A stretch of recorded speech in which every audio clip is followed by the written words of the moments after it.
lakini kwa mlima una wenyewe. Unajua ni vizuri tuseme ukweli. Tunafurahi kwa sababu rais amekuja, na hii wiki imekuwa nzuri kwa sababu tumepata marupurupu. Tungetaka awe akiendelea kuja kwa sababu akija marupurupu yanapatikana na tunafuraha. Lakini mwito ni ule ule. Tuko pale pale.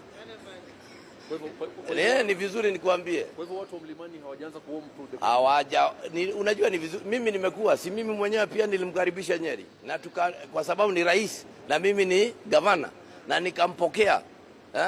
Lakini hata yeye mwenyewe anajua uchangamfu uliokuwako mwanzo na ule uliokuwa wakati huu kuna tofauti, kwa sababu kuna yale mambo ambayo yalitendeka ambayo hayajakuwa. Unajua watu wa Mlima Kenya huwa sio watu wa kuchangamka na kupiga nduru na kufanya nini. Wakikasirika huwa wananyamaza. Sasa juzi ulisikia tulielezwa kwamba rais anakuja, tukaambiwa kwamba anatuletea mazawadi, basi tukajitokeza na tumepata.